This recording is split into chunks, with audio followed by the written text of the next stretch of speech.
É importante entender o que o 5G está fazendo e o que eles dizem que está fazendo. Nos foi dito no documento informativo Trípoli 4 que essa tecnologia fritava os seus olhos na Segunda Guerra Mundial.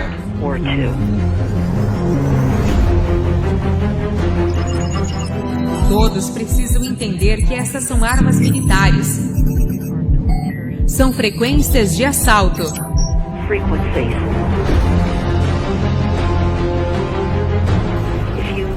Se você não souber nada mais além disso, é isso que você precisa saber. É radiação por micro-ondas, com certeza.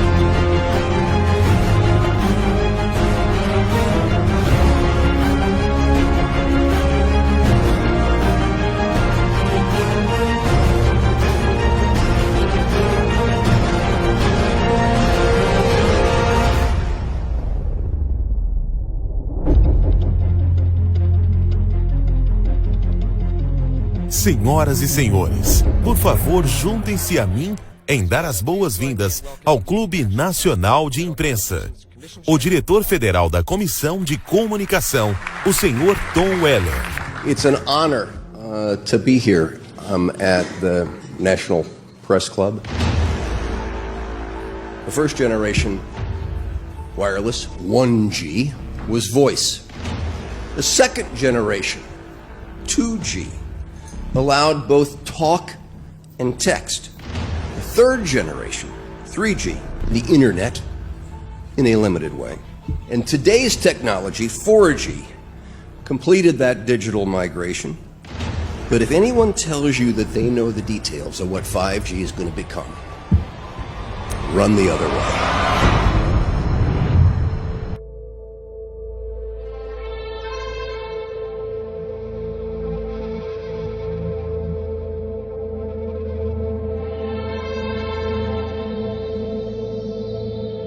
E um boato que viralizou nas redes sociais no ano passado serviu de base para um projeto de lei apresentado por deputados de Santa Catarina. Os parlamentares sugerem proibir a tecnologia 5G no estado, alegando problemas à saúde que nunca foram comprovados. Na justificativa do projeto, o deputado menciona este vídeo que circula pela internet, onde o médico diz que a tecnologia 5G prejudica a saúde e afirma que a morte de pássaros na Holanda foi causada por testes de 5G por lá.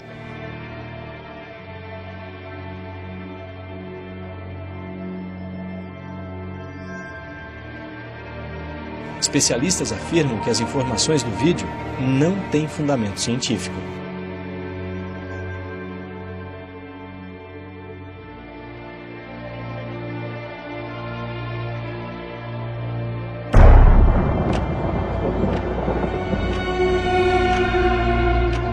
Something can be connected, it will be connected in the 5G world. Autonomous vehicles, smart city energy grids, transportation networks, and water systems. Hundreds of billions of microchips. The 5G revolution will touch all corners of our country.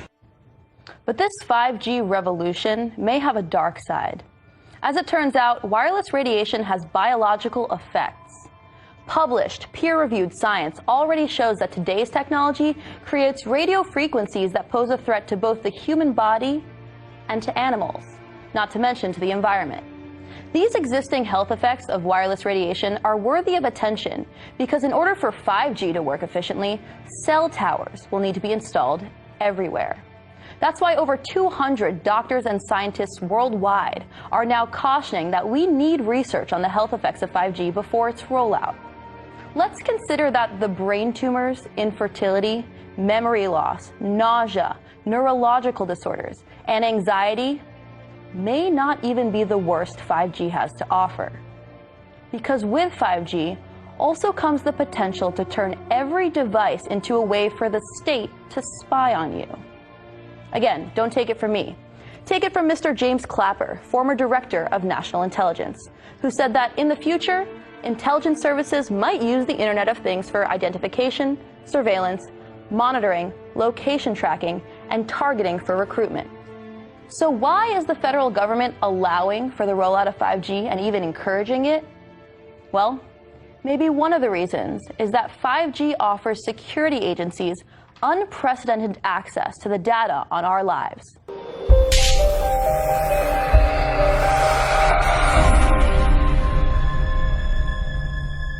There's a lot of confusion about what 5G is. The G stands for generation. So you started off with the first transmitter system. Back in the 1980s. In the 80s, yes. You had 1G, then you had 2G. And as the generations moved on, you started to see more complex signal systems, cleverer pieces of antenna designs, etc., etc. So the whole thing became more data, quicker downloads, etc., etc. However, 5G is something completely different.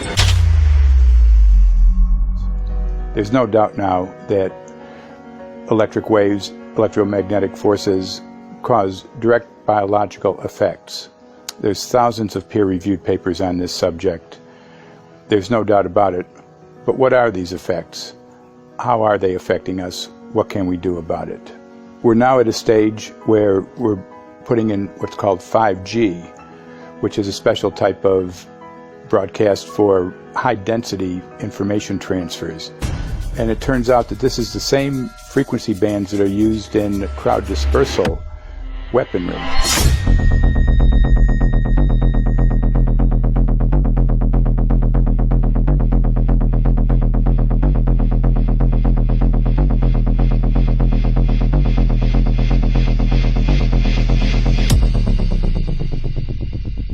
5G, first and foremost, is densification. So it's significantly more transmitters in close proximity to a human, and it is also a sophisticated, illegal, unlawful transmitter.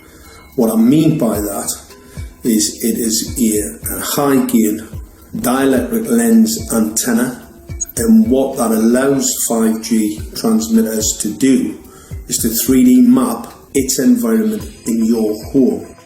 The 868 megahertz frequency is specific for battlefield interrogation systems, so sub-gigahertz. It allows the signal to travel through concrete brickwork with ease, and it can actually data gather. It is a target acquiring system. It is extremely good at identifying targets and being able to lock onto targets. And not only that, it can specifically target you as an individual. So any judge sitting on an interesting case, let's say, any lawyer, any barrister, anybody doing any work that is potentially controversial, your life could be at threat. So the antenna design that you currently have on top of these LED streetlights, masquerading as a control management system, it basically battlefield interrogation equipment. The first phased array unit was actually called Mammoth, used by the Germans during the Second World War to identify Allied aircraft. Obviously things have moved on significantly since then. What evidence do we have that the electromagnetic fields that we already are exposed to are harmful given our current levels of exposure? Well, we have about 10,000 papers that have been published and many, many hundreds of reviews that have been published that clearly show that there are massive effects on our bodies based on the exposures we already have. So what exactly is going to be changing when 5G rolls out? Is it a simple case of more exposure, or is it a different type of frequency? It's not so much the frequency, although that's important. It's the pulsations that are the critical thing. 5G is designed to carry gigantic amounts of information, as you've already stated. And the way that information is carried is by pulsations. We know that the pulsations make these electromagnetic fields much, much more dangerous. And 5G, therefore, is designed to be vastly more dangerous than anything that we've been exposed to date. Ситуация вокруг компании Huawei, например. Olhe para a situação da Huawei e tentativas sem cerimônias de excluí-la do mercado internacional.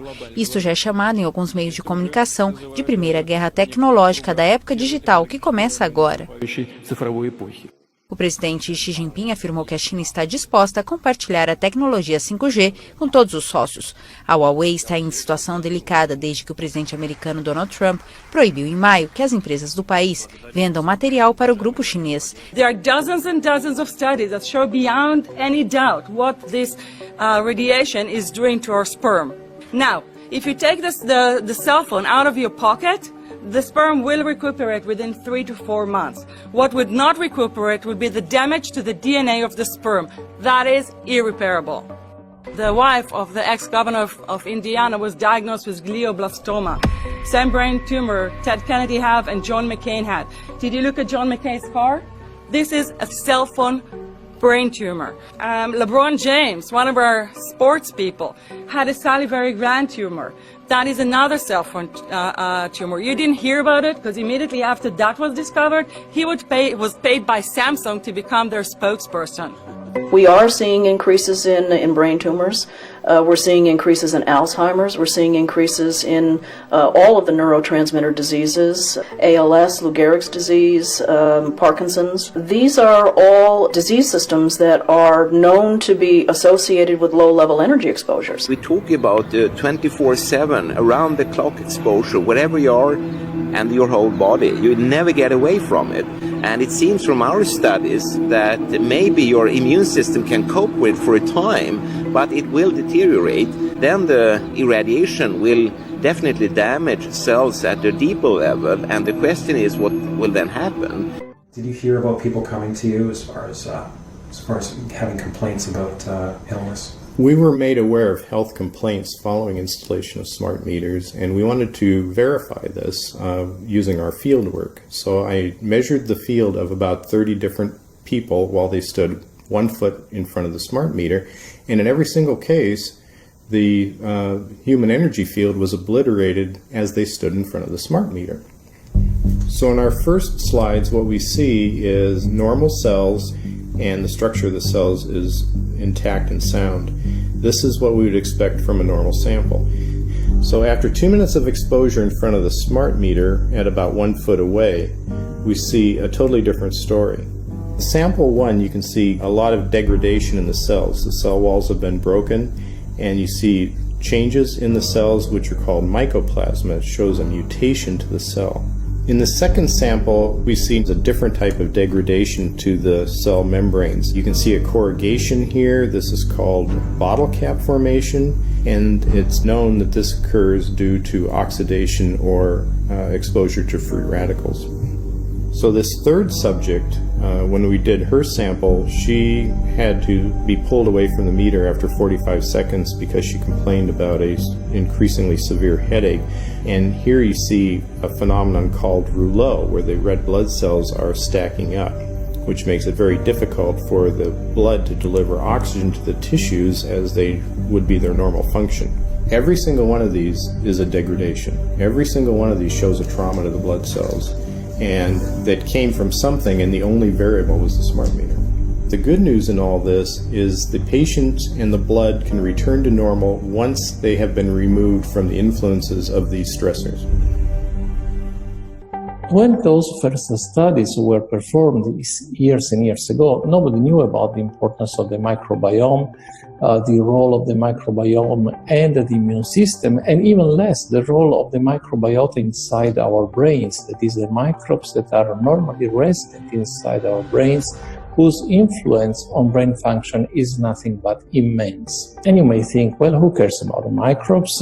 The less microbes we have, the better it is. Well, we know by now that this is not absolutely the case, because microbes are truly essential for the development and function of all our organs and systems. Our immune system is based on the microbes we have in our gut. And our brain also has microbes that influence its function. because this is going to eviscerate microbial DNA inside human beings, which is our effective operating system, number one.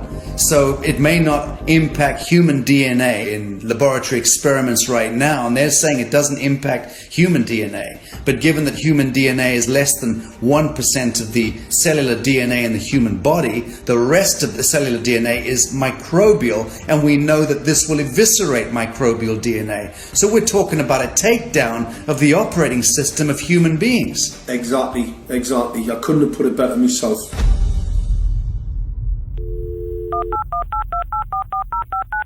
John Brandt. Morning, Mr. Brandt. Wow, this is Amanda from Virginia. Hi, how are you? Hi, I've been trying to get a hold of you for months now. You guys are covering up chemtrails. No, we are not covering it. We have no reason to cover up chemtrails. Of course, you have every reason to cover it up. Every reason. It's called What losing your reasons job. would that be? Oh, well, you personally, you would lose your job if you were to reveal anything to me, and it's probably unsafe for you to even be speaking about this, No, considering it's not the types of individuals you work for. It's not unsafe. It is unsafe. There's no problem with us talking on. You're a citizen. You're making a complaint. Oh, Lord, have mercy on myself. It's a complaint in an area that we don't have authority to regulate.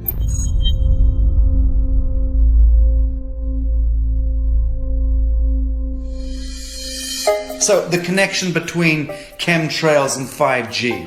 It's all interconnected. The metallized particulates, that would allow the 5G phased array, so basically the radar, it would allow it to be able to identify you, so it can watch you, it can identify you in your own home 24 hours a day, 7 days a week. For the last X amount of years, we've been through chemtrailing, and that is now the cat is out of the box. We've had these nanoparticulates raining down on humanity for years now, impregnating our bodies, by best account staying inside our bodies. Those nanoparticulates, what you're saying, are building up a kind of a phosphorescence glow capability so that we can be flagged up in our homes, behind concrete and steel, inside bunkers, in the basement, doesn't matter where you are. The 5G will be able to now triangulate, map and read you, because you as a living being are impregnated with these nanoparticulates, which are acting as a kind of transmission and reception technology. It's exactly, absolutely exactly.